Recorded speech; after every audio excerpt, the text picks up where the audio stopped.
네, 시그널픽 바로 시작하겠습니다. 스튜디오에 권영세 국민의힘 의원 나오셨습니다. 안녕하세요. 예, 안녕하십니까. 오래간만입니다. 네, 스튜디오 예. 오랜만에 나오신 예. 것 같습니다. 이게 시작한 지가 얼마 됐죠? 제가 시작하기 직전에 한번 뵙고 맞습니다. 나온다 그랬는데 네, 제가 진행을 하고 나서는 안 부른 건 아니고 안 불러주신 것 같아요. 아닙니다. 선거 때 정말 중요할 때 모시려고 아껴뒀습니다. 오늘이 22일 앞으로 이제 22일밖에 남지가 않았습니다. 이제 그밖에 안 남았네요. 네, 의원님 보니까 개소식에 많이 가시더라고요. 이제 민심 개소식에 많이 가지는 않고요. 네.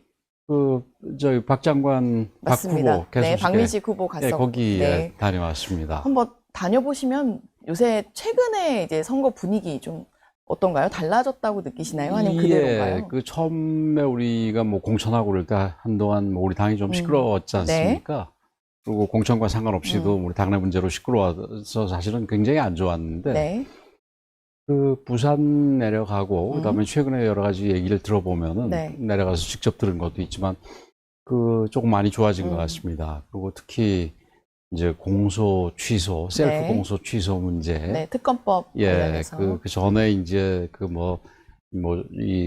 조작 기소라고 그럴까요? 네, 공식 이름은 국정조사, 네. 그거부터 시작해서 특검 이런 부분에 대해서 야 이거는 좀 과하지 않냐 이런 얘기가 많이 있는 것 같고 특히 셀프 공소 취소가 들어간 특검법에 대해서는 이건 뭐 상식적으로 도저히 이해할 수 없는 부분 아니겠습니까? 그래서 내부에서도 아마 여러 가지 비판이 나오고 심지어 후보들도 이 부분을 감지하고 그러니까 민주당 후보들이죠. 네. 여당 후보들도 네. 이 부분을 감지하고 이거는 좀 신중하게 해달라 이렇게 부탁하는 거를 언론에서 봤는데 네.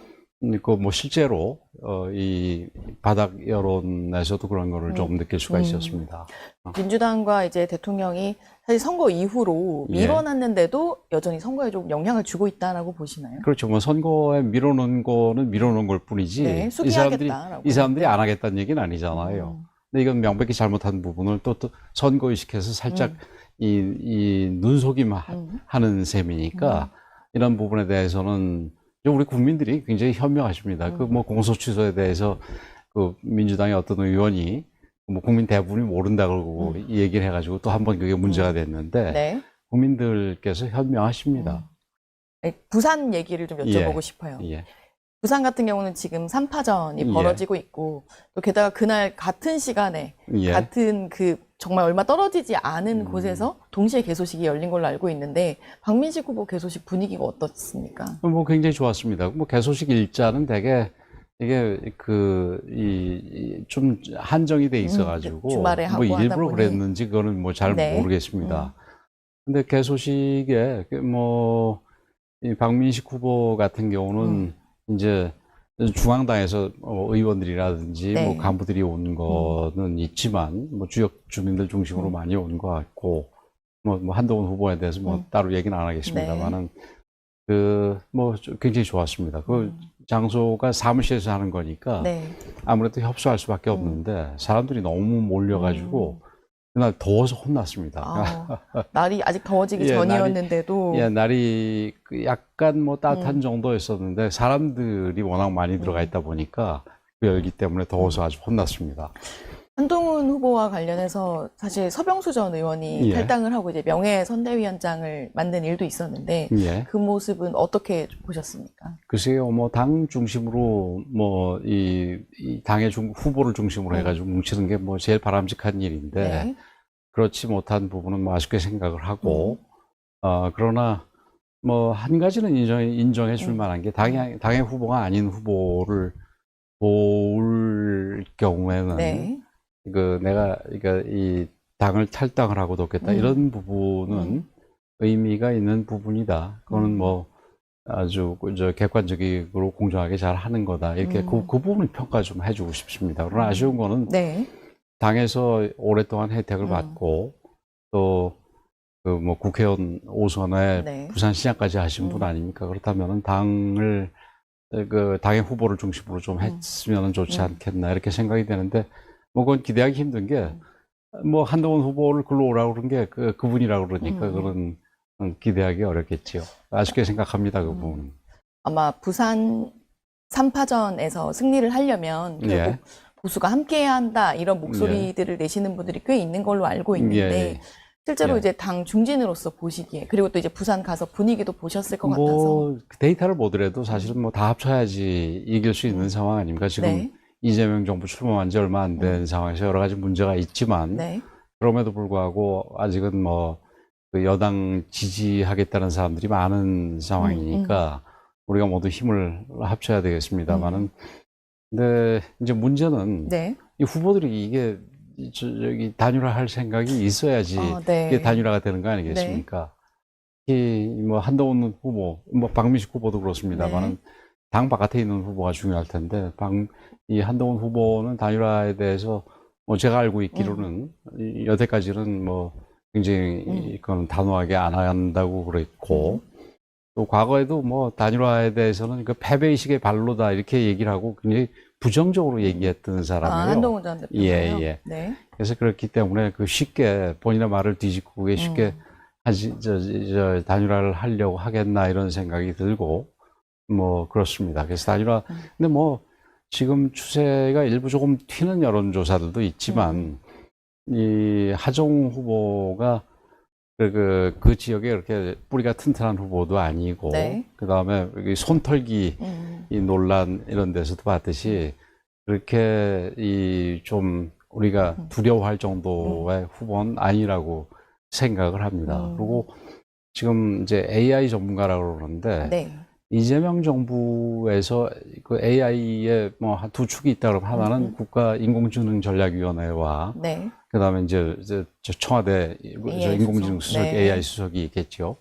근데 이재명 대통령이 AI에 대해서 과연 진심인지 싶은 게 하정우 후보도 이 부산으로 내려보내고 국가인공지능전략위원회 대통령 위원장이니까 이제 부위원장이 사실상의 책임자인데 거기는 부위원장이 임문영 부위원장이던가요? 거기 광주로 내려보냈어요. 그래서 이런 모습을 보면서 국민들께서 AI가 정말 굉장히 중요한데 이 정치를 너무 앞세우는 부분들이 과연 이게 옳은가 하는 이런 생각들을 하실 겁니다. 그래서 전반적으로 이런저런 부분을 보더라도 우리 후보 박민식 후보가 조금 열심히 하면 뭐 이 단독으로라도 바로 따라잡을 수 있지 않겠나 이렇게 생각을 합니다. 안 그래도 하정우 후보에 대해서 좀 어떻게 평가하고 계신지 여쭤보려고 했는데 아직 정치에는 신인의 개념이고 초반에 이제 활동하는 모습을 보시고 좀 어떤 느낌이 드셨습니까? 글쎄요. 뭐 신인으로서 어떤 면에서는 그 정치에 대해서 우리 국민들이 그렇게 인상이 좋지 않으시니까 그 최근에 뭐 계속 신인에 대해서 더 이렇게 후한 점수를 주는 부분도 있는데 또 신인도 신인 나름이고 하정우 수석 같은 경우는 그 이제 이 손털기 논란에서 봤듯이 결국은 이 정치라는 게 사람이 하는 거고 사람을 상대로 하는 거 아니겠습니까? 저런 사람이 정치를 하겠나? 그러니까 제대로 이 북구 주민들을 위해서 일하겠나? 이런 생각을 할 수밖에 없습니다. 의문을 둘 수밖에 없고 그 다음에 이게 무슨 뭐 기술을 다루는 게 아니라 이 복잡한 사람들 간의 이해관계를 조정해야 되는데 이런 부분들에 있어서는 부족하지 않는가 저는 이렇게 생각을 합니다. 알겠습니다.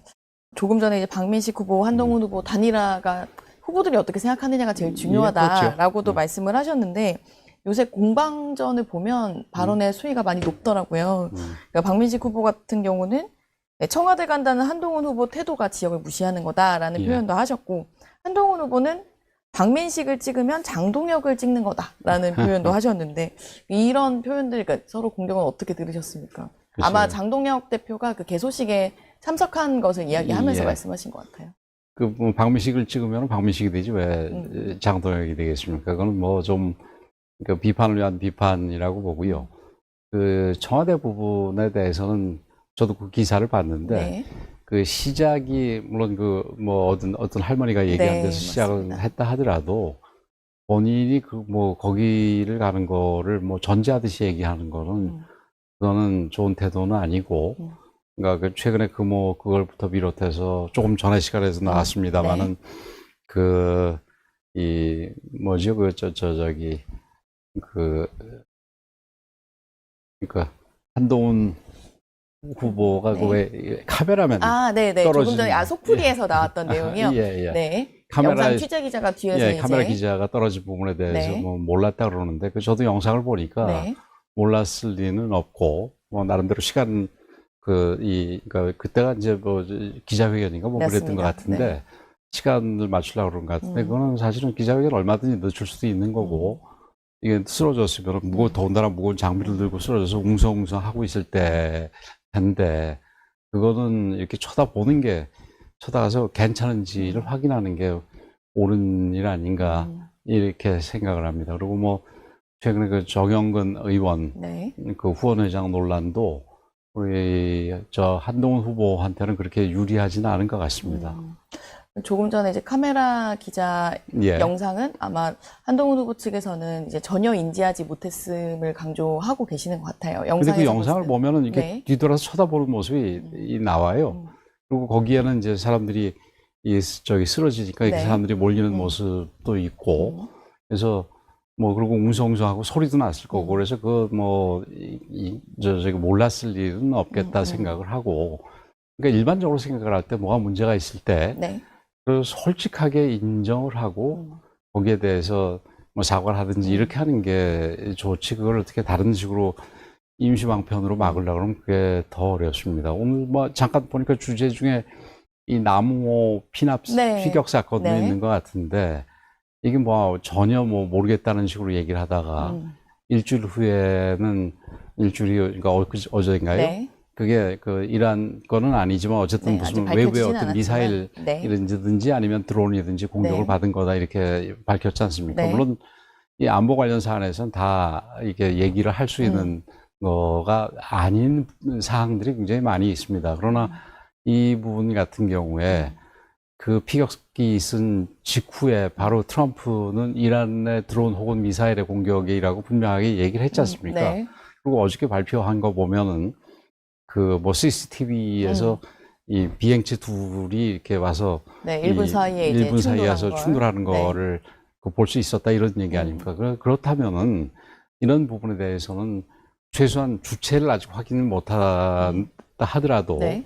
그래도 외부의 피격으로 의한 거라는 사실 자체라도 그건 분명하게 얘기를 했어야지 그게 무슨 뭐 안에서 그냥 불난 건지 아니면 외부 피격인지 모르겠다 이런 식으로 얘기를 하는 거는 그건 솔직하지 못한 얘기고 지금 그 부분도 앞으로 이 정부에 대해서 굉장히 부정적인 인식을 키우는데 역할을 할 거라고 생각을 합니다. 제가 뭐 이게 좀 서로 네. 또 동떨어진 얘기입니다만은 그 한동훈 후보 같은 경우도 그런 사항에 대해서 이게 봤지만 제가 생각이 짧았다든지 이런 식으로 바로 인정을 할 건 인정을 했어야지 그걸 뭐 못 봤다 이렇게 얘기를 하는 거는 그거는 뭐 정직하지 못한 태도라고 봅니다. 알겠습니다. 한동훈 후보는 사실 제명 후에 이제 출마를 할 때부터 보수 재건을 하겠다라고 하면서 당으로 계속 돌아오겠다라고 강조를 하고 있습니다. 그래서 이제 부산에서는 더더욱 지금 구도 자체에서도 단일화를 해야 이기지 않을까. 이 단일화가 무산될 경우 혹시 어부지리를 시키고 서로에게 책임론이 불거지지 않을까 이런 목소리들이 많이 나오는 것 같던데. 예, 그렇죠. 뭐 제일 좋은 거는 단일화해서 우리가 민주당 후보를 꺾고 우리가 이기는 게 제일 좋은 거겠지요. 근데 아까 말씀드렸듯이 뭐 지금 박민식 후보도 단일화 안 하겠다고 그러고 이기겠다고 그러고 그다음에 한동훈 후보도 과거에도 단일화 뭐 주장하는 거는 패배의식의 발로다 이렇게 얘기한 적도 있고 또 단일화에 대해서는 아직까지는 부정적으로 얘기를 하고 있습니다. 그래서 이런 부분에서 좀 우려되는 부분이 있고요. 뭐 보수재건과 관련해서는 반드시 보수재건을 해야지요. 보수재건을 해야 되는데 그 한동훈 후보가 얘기하는 보수의 재건이 어떤 방향인지에 대해서는 그 제가 들은 바가 없고 알려진 바도 없는 걸로 알고 있습니다. 그리고 보수재건이 혼자서 하는 것도 아니고 같이 해야 되거든요.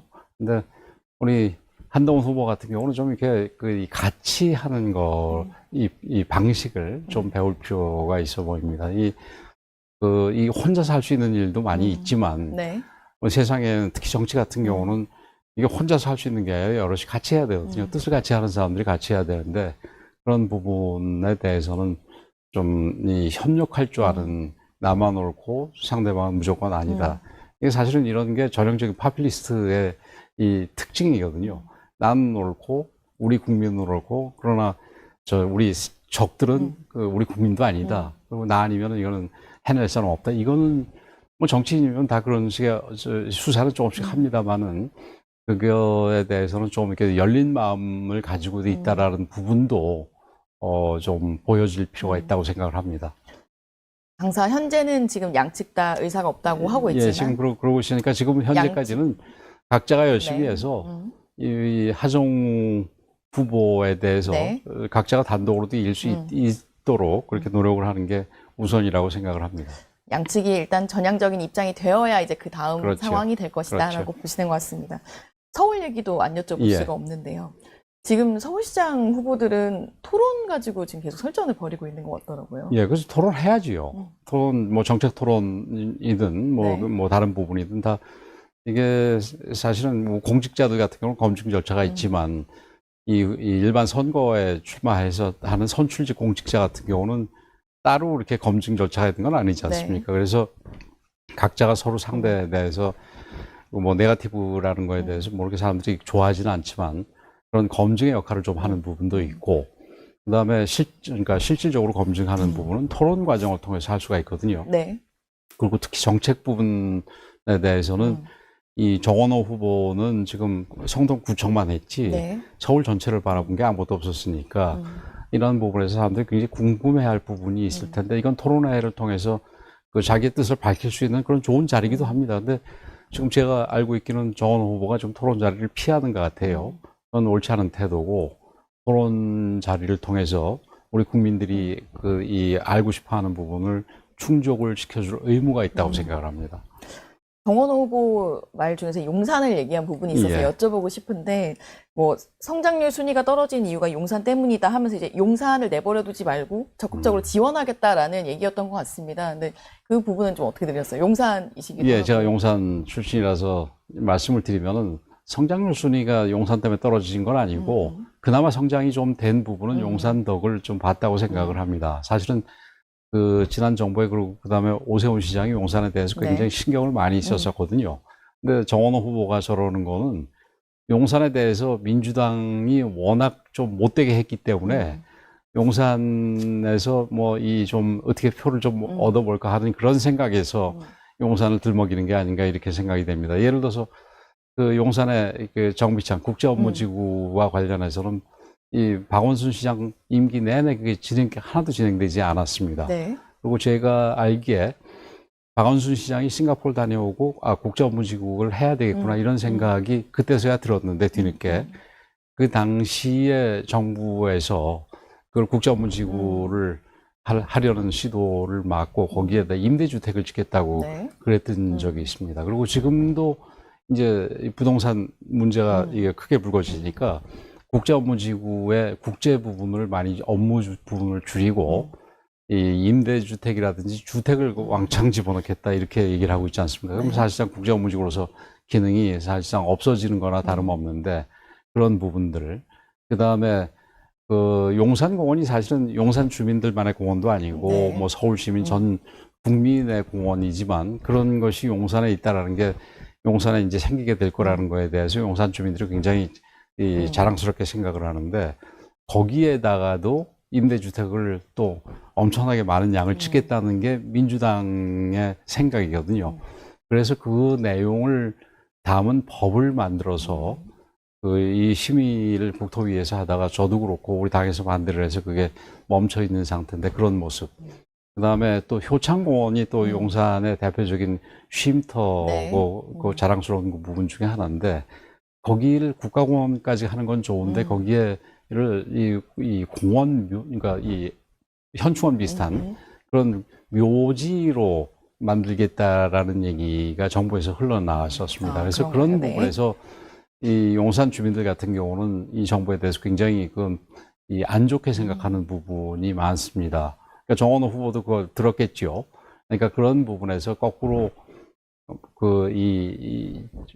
오세훈 시장이 뭐 용산에 대해서 한 게 없어서 자기는 용산을 하겠다 이렇게 얘기를 하는데 그런 식은 옳지 않은 태도라고 생각을 합니다. 알겠습니다.